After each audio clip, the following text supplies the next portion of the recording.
예수님께서 부활 승천하시면서 제자들에게 분부하신 말씀이 있습니다. 그 말씀이 뭐냐면 사도행전 1장 4절에 나오는데, 사도와 함께 모이사 그들에게 분부하여 이르시되 예루살렘을 떠나지 말고 내게서 들은 바 아버지께서 약속하신 것을 기다리라. 아버지께서 약속하신 것, 그것을 기다리라, 이렇게 말씀하셨습니다. 아버지께서 약속하신 것이 뭐냐? 하나님 아버지, 우리를 사랑하시는 하나님께서 약속하신 것이 있는데, 그것은 좋은 것입니다. 하나님이 우리에게 주시겠다 약속하신 것은 좋은 것입니다. 그래서 마태복음 7장 11절에 이렇게 말을 합니다. 너희가 악한 자라도 좋은 것으로 자식에게 줄 알거든 하물며 하늘에 계신 너희 아버지께서 구하는 자에게 좋은 것으로 주시지 않겠느냐. 좋은 것을 주신다는 겁니다. 악한 자라도 자식이 좋은 걸 주는데 하물며 우리를 사랑하시는 우리 아버지께서 좋은 것을 주신다는 겁니다. 그래서 이 좋은 것이 뭐냐? 하나님께서 주시겠다고 하는, 그래서 예수님께서 이 좋은 것, 이것을 받기까지 기다리라 말씀하시는데, 누가복음 11장 13절 이렇게 말합니다. 너희가 악할지라도 좋은 것을 자식에게 줄 알거든 하물며 너희 하늘 아버지께서 구하는 자에게 성령을 주시지 않겠느냐 하시니라. 그래서 이 좋은 것이 뭐냐면 성령 하나님입니다. 성령님입니다. 우리의 삶 속에 참 필요한 것들도 많이 있고, 하나님이 주시면 또 주셔서 너무너무 감사한 것도 많이 있지만, 그 중에 가장 좋은 것이 뭐냐면 이 성령님입니다. 우리가 성령의 세례를 받고 성령의 충만함으로 하나님의 자녀로 살아가는 것, 이 세상 가운데 성령의 능력을 힘입어서 담대하게 살아가는 것, 그것이 가장 좋은 것입니다. 그래서 사도행전 2장 38절에 이렇게 말합니다. 베드로가 이르되 너희가 회개하여 각각 예수 그리스도의 이름으로 세례를 받고 죄 사함을 받으라. 그리하면 성령의 선물을 받으리니. 이 성령님이 그래서 우리의 선물입니다. 하나님이 우리에게 주시는 가장 좋은 선물이 뭐냐면 이 성령님입니다. 그래서 예수님께서 예루살렘을 떠나지 말고 아버지께서 약속하신 선물인 성령이 너희들 가운데 임할 때까지 떠나지 말라, 이렇게 말씀하셨습니다. 근데 이와 같이 성령이 임하는 것은 그냥 단순하게 우연히 이루어진 일이 아닙니다. 구약 성경에도 성령님이 등장하게 되는데, 또 이 성령님이 예수 그리스도 이후에 신약시대 때 또 이것이 더 큰 은혜 가운데 부어질 것에 대해서 이미 예언들이 되어졌었습니다. 그러니까 성령님이 오시는 것은 구약에 예언된 것이 성취되는 것입니다. 그래서 예수님께서 요한복음 7장 38절과 39절에 나를 믿는 자는 성경의 이름과 같이, 이 성경은 구약 성경입니다. 성경의 이름과 같이 그 배에서 생수의 강이 흘러나오리라 하시니 이는 그를 믿는 자들이 받을 성령을 가리켜 말씀하신 것이라. 이미 구약 성경에 하나님께서 이사야 선지자, 에스겔 선지자, 예레미야 선지자, 이런 선자를 통하여 예언한 그 성령, 그리고 오늘날과 다르지만 그 어떤 한 일시적인 그런 모습이었지만 모세에게도 여호수아에게도 다윗에게도 심지어 사울 왕에게도 그 성령께서 임했던 그러한 역사들이 나옵니다. 그래서 이 구약에 예언된 그 성령이 너희들 가운데 성취될 때까지 떠나지 말고 기다리라, 이렇게 말씀하신 겁니다. 그래서 성령이 임함에 있어서 그 조건이 뭐냐면 하나님이 예언하신, 예수님이 약속하신 그 성령이 임하는 조건이 기다림입니다. 기다리는 것입니다. 그래서 제가 다시 한 번 더 사도행전 1장 4절과 5절 말씀을 보겠습니다. 사도와 함께 모이사 그들에게 분부하여 이르시되 예루살렘을 떠나지 말고 내게서 들은 바 아버지께서 약속하신 것을 기다리라. 요한은 물로 세례를 베풀었으나 너희는 몇 날이 못되어 성령으로 세례를 받으리라 하셨느니라. 기다리라는 겁니다. 기다리면 받게 된다는 겁니다. 그런데 이것은 예수님이 승천하시기 전에 마지막에 제자들에게 한 말씀만 아닙니다. 이미 그 이전에도 예수님께서는 제자들에게 예루살렘에 머물러 있으라고 말씀하셨습니다. 누가복음 24장 49절에 볼지어다 내가 내 아버지께서 약속하신 것을 너희에게 보내리니 너희는 위로부터 능력으로 입혀질 때까지 이 성에 머물라 하시니라. 위로부터 능력이 너희들 가운데 임할 때까지 이 성에 머물라. 그리고 승천하시면서 떠나지 말고 기다리라. 그러면 받을 것이다. 이렇게 말씀하셨습니다.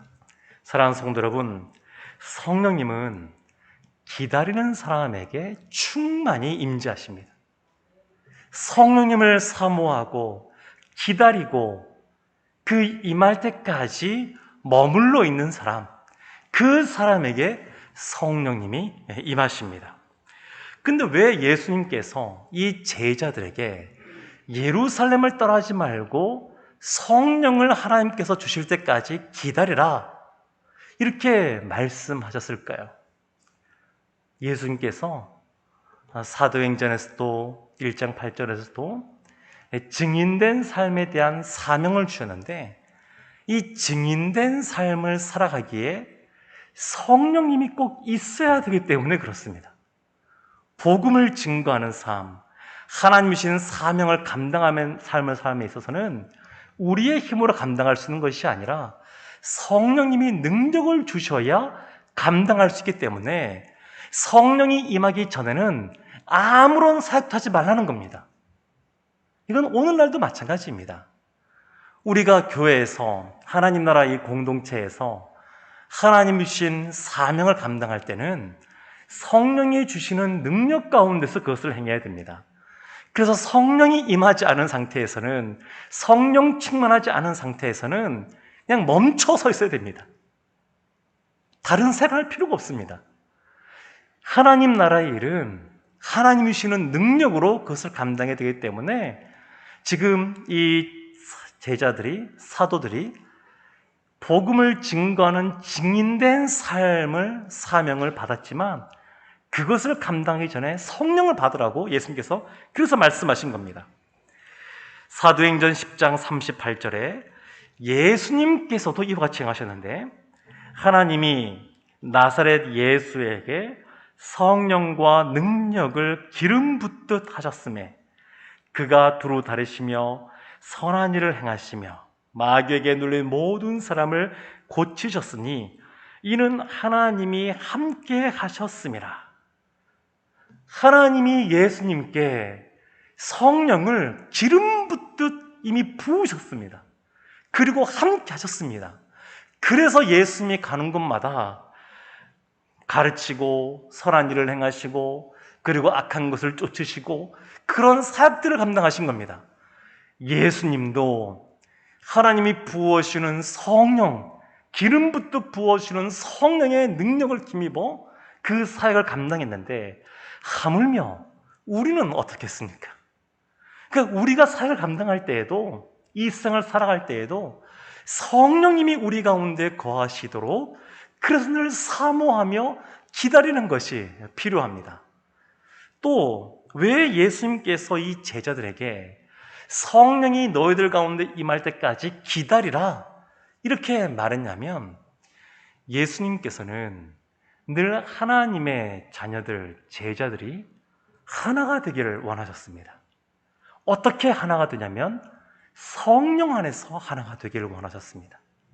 그래서 그들이 이제 후에 보게 되면 사마리아로, 또 더 멀리 이집트로, 또 여기저기로 아시아로 다 흩어져서 복음을 증거하게 되는데, 근데 그와 같이 흩어지기 전에 성령 안에서 하나 되는 것을 경험하게 하시는 겁니다.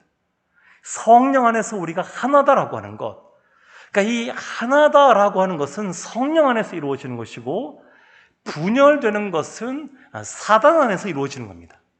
그래서 예수님께서는 이 제자들이 하나가 되기를 원하셨습니다.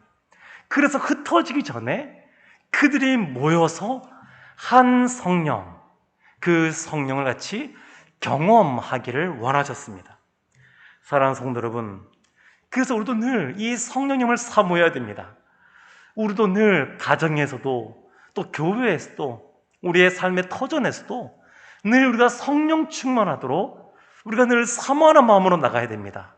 더불어 우리가 함께 어떤 위원회라든지 부서라든지 섬기는 곳이 있으면 제일 먼저 해야 될 것은 기도하는 겁니다. 기도하고 하는 겁니다. 지금도 우리 예배위원이라든지 그런 분들도 그거 하기 전에 모여서 기도하고 시작한다고 제가 다 알고 있는데, 늘 어떤 사역이든 마찬가지입니다. 교회에서 섬기는 어떤 사역이든 늘 먼저 기도하고 성령의 충만함을 사모하고, 그 사역 자체가 중요한 것이 아니라 그 안에 성령 안에서 섬기는 우리가 하나 되고, 그리고 하나님이 주시는 능력으로 그것을 감당하고자 하는 그런 모습이 우리 가운데 있어야 됩니다. 예수님께서 지금 승천하셨습니다. 승천하시면서 제자들에게 말씀하신 겁니다. 그 이후에 그 500여 명의 그 사람들이, 제자들이 어떻게 했냐면 이제 각자의 일상의 삶으로 돌아가는 겁니다. 일상의 삶으로 돌아가되, 특별히 120명의 사람들은 마가의 다락방에 모여가지고 성령이 임할 때까지 그들이 기도하게 됩니다. 근데 이와 같이 성령이 언제 임할 것이다, 예수님께서 말씀하지 않으셨기에 500명 전부가 기다린 것이 아니라 120명만 남아서 기도하게 됩니다. 오늘날 우리가 예수님께서 다시 오실 그 재림하실 때를 우리가 기다리며 살아가고 있습니다. 그래서 그리스도인의 일상이라고 하는 삶은 어떤 삶이냐면 예수님이 다시 재림할 것이라고 하는 것을 믿는 그러한 삶입니다. 우리가 세상을 살아갈 때 세상의 여러 가지 유혹들에 맞닥뜨리기도 합니다. 그런데 그러한 유혹에 넘어가고 세상과 동화될 때 보게 되면 그 안에 예수님이 재림할 것이라고 하는 믿음이 흔들릴 때, 약해질 때 그러한 모습이 나타납니다. 예수님께서 반드시 재림하신다라고 하는 믿음이 있는 사람은 세상과 동화되어 물들어가 살아가는 삶은 아니라 명확하게 그 세상 가운데 하나님의 자녀로서 분명한 선을 긋고 살아가게 됩니다. 물론 그들에게 복음을 증거해야 되니까 또 그들과 함께 하면서 또 선한 영역들을 행하지만, 그런 물들어가지 않도록 정확하게 그런 것들을 지키며 살아가게 됩니다. 일제강점기 때 얼마 광복이 남지 않은 그때에 많은 애국지사들이 친일로 넘어가게 됩니다. 그들이 무슨 생각을 했냐면 일제가 멸망하지 않을 거라고 하는, 망하지 않을 거라고 하는 그런 생각들이 있는 겁니다.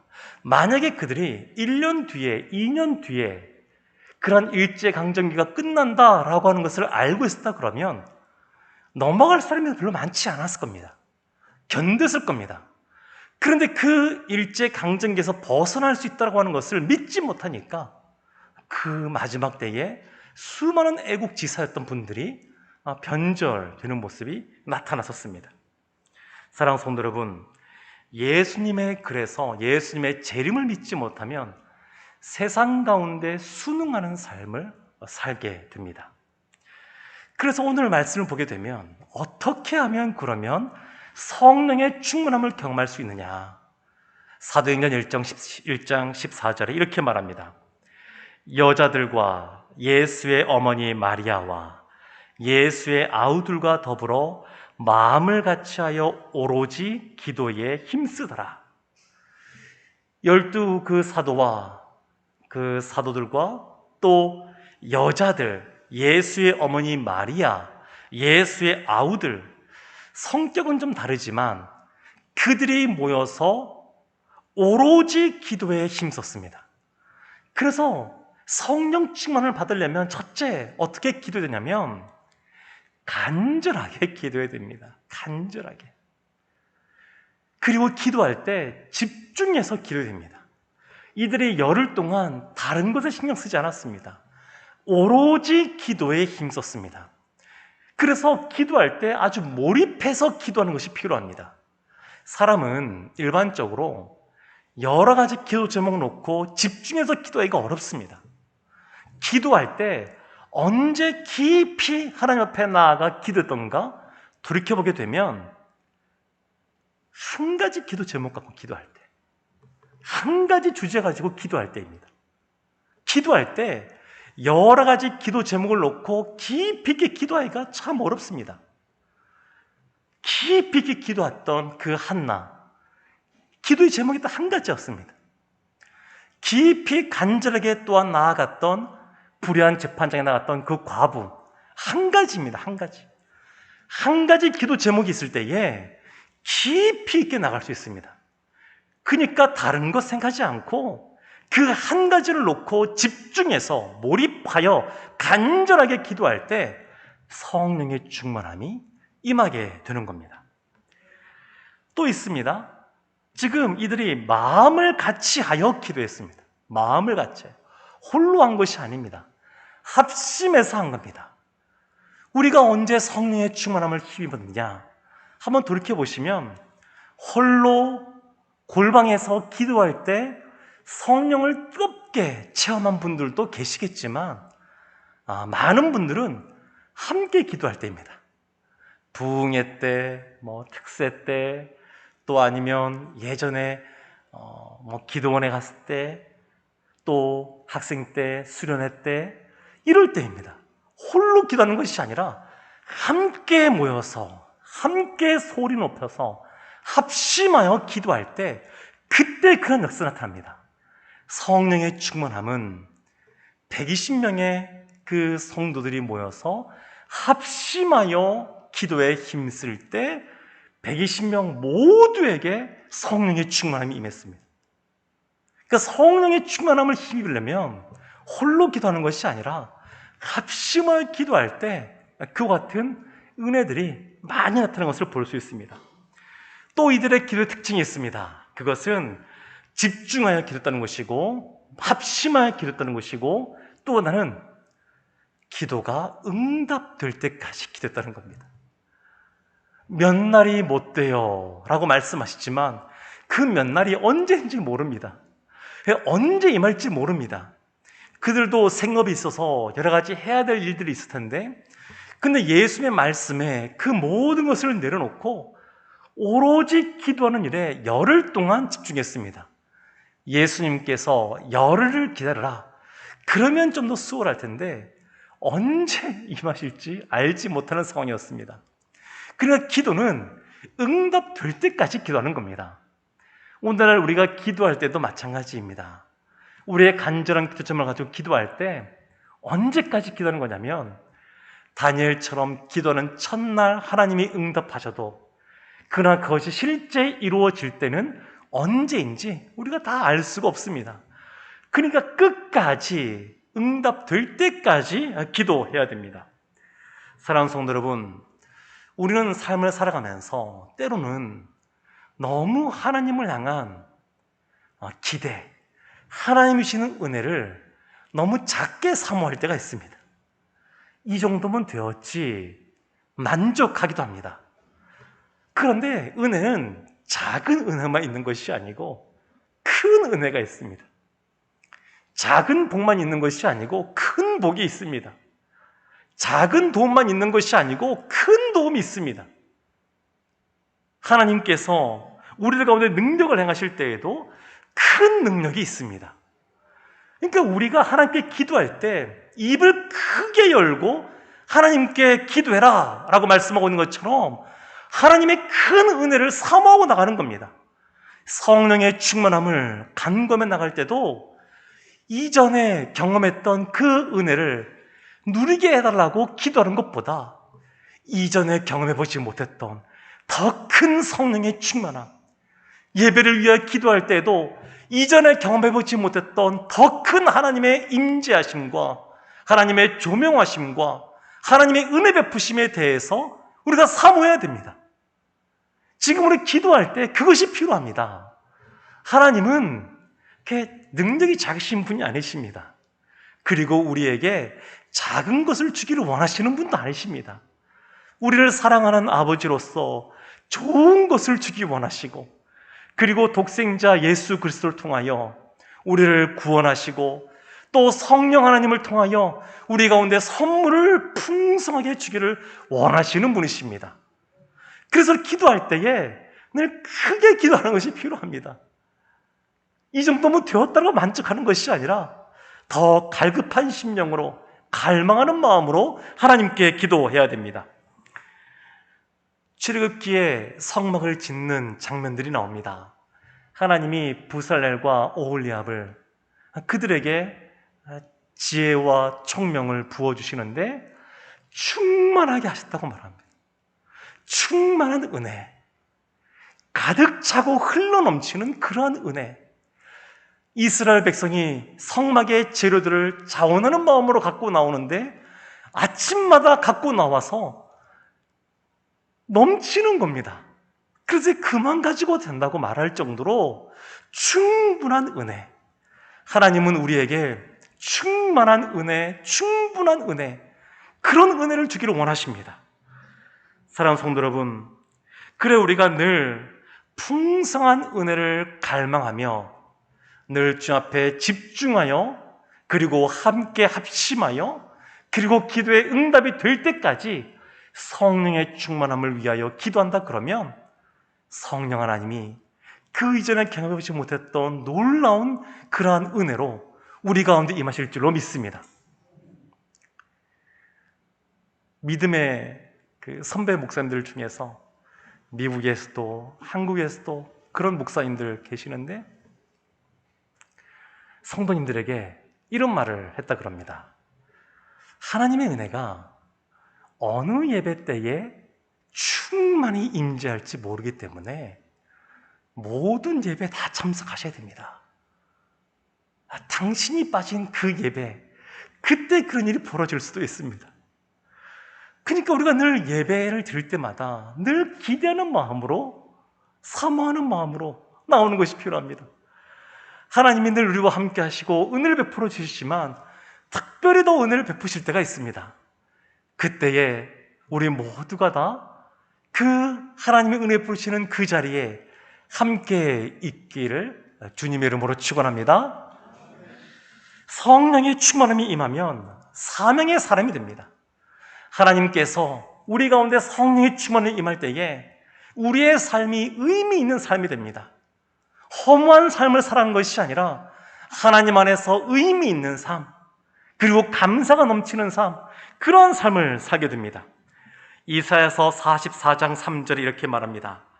나는 목마른 자에게 물을 주며 마른 땅에 시내가 흐르게 하며 나의 영을 내 자손에게, 나의 복을 내 후손에게 부어주리니. 목마른 자에게 물을 주겠다고, 마른 땅 가운데 시내를 주겠다고, 우리에게, 우리의 자손들에게 하나님의 영을 부어주겠다고 예언을 하셨습니다. 사랑하는 성도 여러분, 이러한 은혜가 오늘 이 밤 가운데 우리들 가운데 흘러넘치기를 주님의 이름으로 축원합니다.